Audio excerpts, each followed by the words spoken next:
finales del siglo XVIII, la situación que vivía la Nueva España era insostenible. Castas e indígenas sufrían hambre e injusticias, mientras que los criollos veían frustrados sus deseos de autonomía.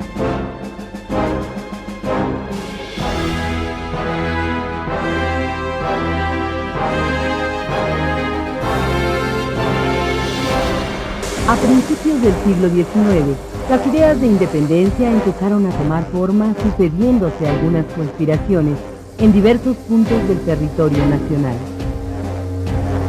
Los grupos de conjurados más importantes se encontraban en Valladolid, Querétaro, Celaya, San Miguel, Dolores y Tlalpujahua.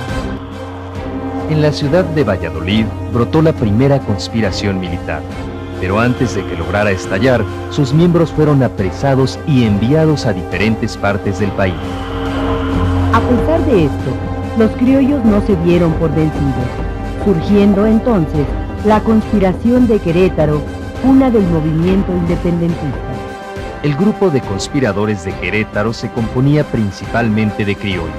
Entre ellos se encontraban el corregidor Miguel Domínguez, su esposa Josefa Ortiz, Juan Aldama e Ignacio Allende, quien convocó a Miguel Hidalgo, cura del pueblo de Dolores, a participar en las reuniones donde se hacían planes para iniciar la insurrección. Miguel Hidalgo y Costilla conocía las ideas de la Ilustración francesa y era promotor de la transformación de la agricultura, industria, comercio y del desarrollo de las ciencias, por lo cual aceptó la invitación de Allende e inmediatamente se dedicó a propagar la causa.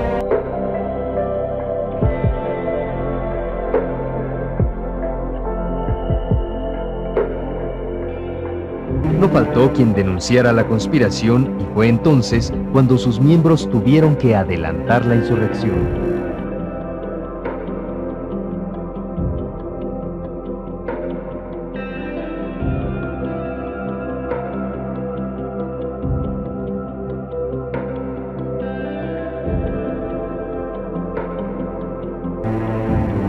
En estos momentos la orden de cateo debe de estar cumpliéndose y seguramente ya han encontrado armas y municiones. No importa lo que me suceda, debo pensar en toda esa gente entusiasta que espera ansiosamente libertad y justicia.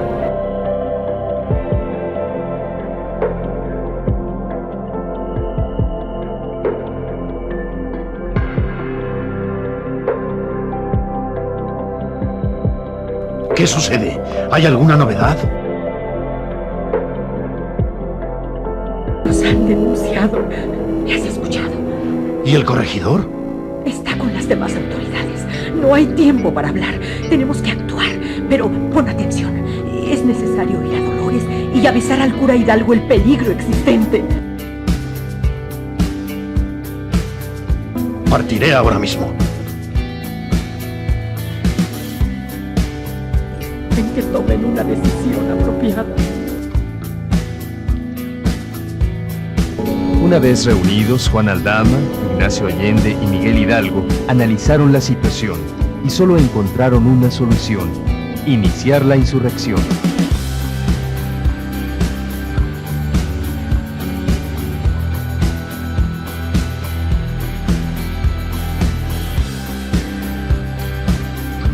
En la madrugada del 16 de septiembre de 1810, el cura de Dolores llamó a su pueblo y desde el atrio de la iglesia convocó a la insurrección.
Las tropas insurrectas se dirigieron a Atotonilco, lugar en donde el movimiento obtuvo una bandera, un estandarte con la imagen de la Virgen de Guadalupe, logrando con ello que los núcleos indígenas fieles a la religión católica se incorporaran a la causa.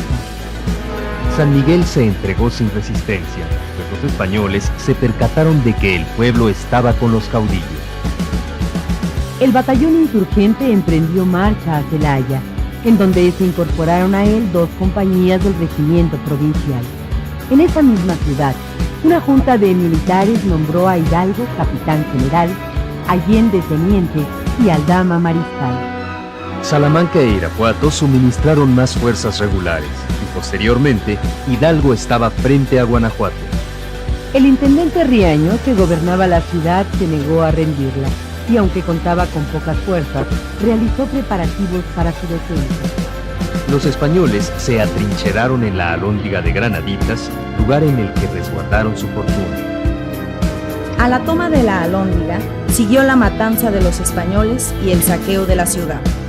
El teniente Ignacio Allende trató de restaurar el orden, pero esto no se consiguió, puesto que se encontraba frente a un gran número de hombres sin disciplina militar.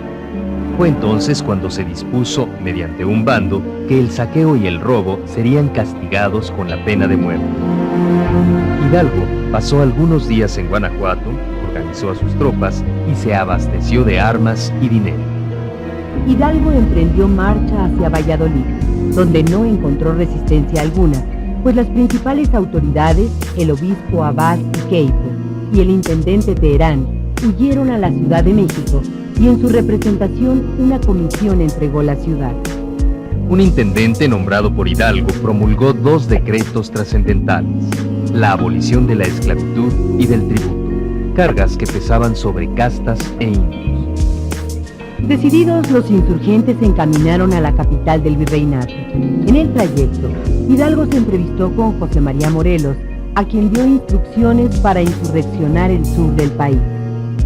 A fines de octubre, las numerosas fuerzas insurgentes llegaron al Monte de las Cruces y se encontraron frente a 1000 efectivos del ejército realista. Se dio la primer batalla a campo abierto y fueron las tropas virreinales las que se vieron obligadas a retroceder.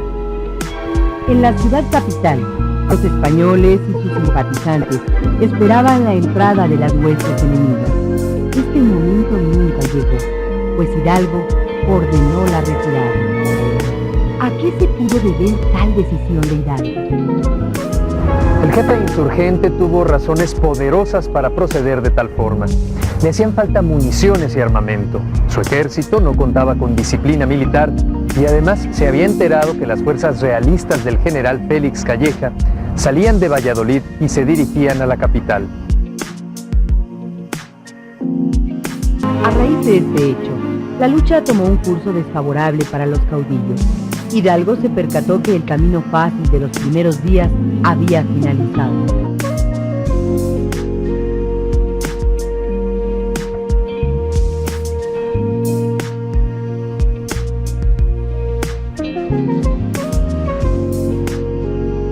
En Aculco, el contingente realista de Calleja les dio alcance y causó varias bajas. Allende, inconforme con las decisiones que había tomado Hidalgo, marchó a Guanajuato. A pesar de sus derrotas, las huestes independentistas se habían propagado por distintas regiones del país. Uno de los triunfos más importantes fue logrado en la parte occidental. José Antonio Torres deshizo las tropas realistas de Guadalajara, lugar que fue un refugio seguro para Hidalgo. Hidalgo se dedicó a organizar el gobierno de Guadalajara. Empezó por nombrar a Ignacio López Rayón secretario de Estado y comenzó a publicar un periódico al que llamó El Despertador Americano.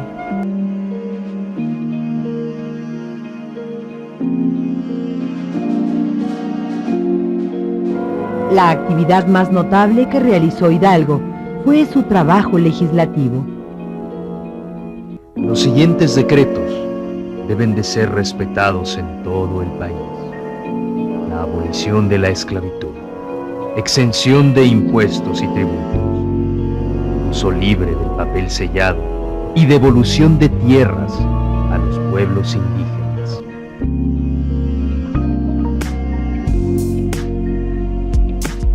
Este último decreto dio a la Revolución de Independencia carácter agrario, el cual no existía en sus inicios, pero surgió gracias a que las tropas de Hidalgo, en su mayoría, se conformaban de las diversas castas.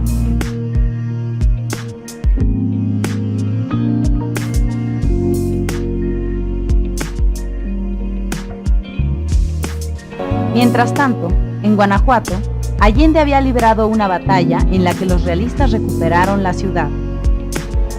Allende se reunió con Hidalgo, mientras que los generales Calleja y de la Cruz se aproximaban a Guadalajara. En el puente de Calderón inició el enfrentamiento. Los insurgentes tuvieron que emprender la retirada hacia el norte. Casi sin tropas, los caudillos decidieron dirigirse a los Estados Unidos con el fin de obtener armas para reiniciar la lucha. Antes de partir, nombraron a López Rayón jefe supremo del movimiento. Allende, Hidalgo y sus demás compañeros no lograron llegar a su destino.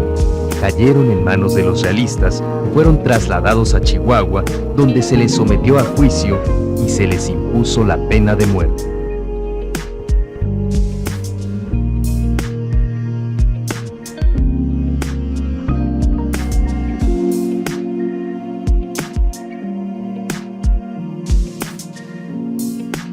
Así termina la primera etapa de nuestra Revolución de Independencia, pero los anhelos de libertad y justicia no se vieron truncados, puesto que en el sur se vislumbraba una nueva insurrección.